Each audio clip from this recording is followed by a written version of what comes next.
नीलांचल पर्वत पर बसे माँ कामाख्या के मंदिर में हर सुबह और शाम आरती होती है। एक ऐसी आरती जो केवल दीपक और मंत्रों की नहीं बल्कि देवी की उपस्थिति का अनुभव है।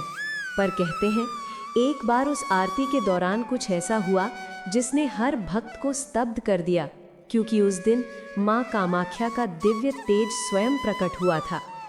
ये घटना लगभग 100 वर्ष पुरानी है। नीलांचल पर्वत पर वो दिन शांत था। भक्तों की भीड़ मंदिर में धीरे धीरे बढ़ रही थी। संध्या का समय था, सूरज अस्त हो रहा था और आकाश लाल आभा से रंगा था।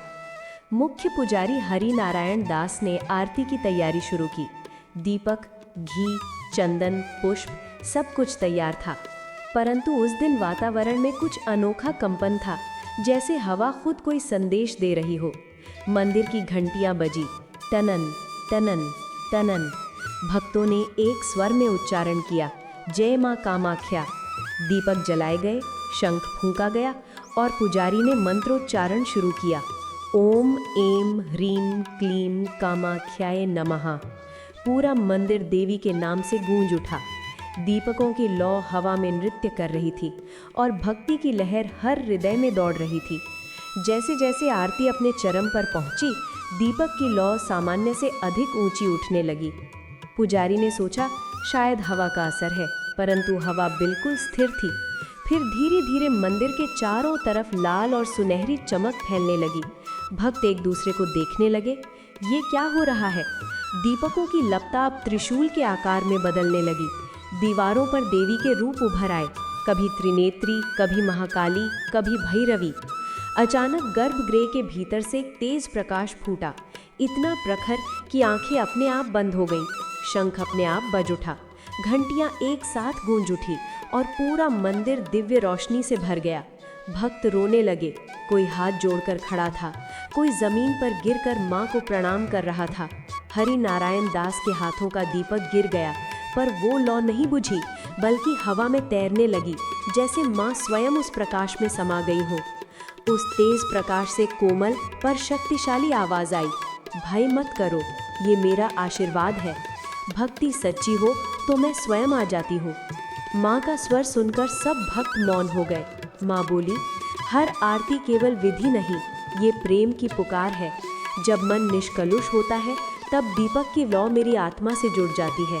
आज इस लौ में मैंने स्वयं को प्रकट किया है, ताकि तुम जानो मैं केवल मूर्ति में नहीं, तुम्हारे भीतर भी रहती हूँ।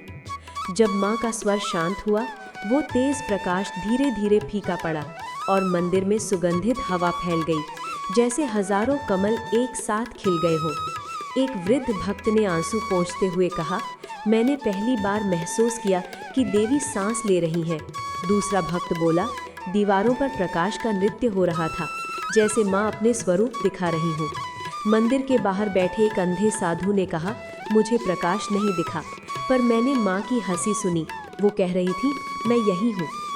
उस दिन के बाद माँ कामाख्या के मंदिर में आरती के दीपक की लौ कभी साधारण नहीं रही। हर शाम जब आरती होती है तो दीपक की लौ हल्की ऊंचाई पर उठती है और भक्त कहते हैं कि उसी में माँ का दिव्य तेज झलकता है। पुजारी हरि नारायण दास ने वो दीपक उस दिन के बाद कभी बुझाया नहीं। वो लौ आज भी मंदिर के एक कोने में अक्षय दीप के रूप में जल रही है। कई वर्षों बाद एक और घटना घटी जिसने इस चमत्कार की सच्चाई को और भी गहरा कर दिया।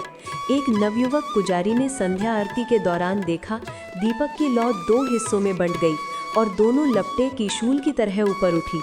उसने घबराकर आंखें बंद की और मन ही मन कहा, माँ क्या आप फिर आई हैं? तभी हवा में एक फुसफुसाहट गूंजी, मैं कभी गई नहीं। माँ कामाख्या हर भक्त से कहती हैं, दीपक की लौ को देखो, वही मेरा रूप है। मैं किसी चमत्कार से नहीं, तुम्हारे प्रेम से प्रकट होती हूँ। जब तुम आरती करते हो तो केवल मंत्र मत पढ़ो, अपनी आत्मा से पुकारो और मैं आ जाऊंगी। आज भी जब संध्या का समय होता है और सूर्य नीलांचल पर्वत के पीछे ढलता है तो माँ कामाख्या के मंदिर में आरती शुरू होती है।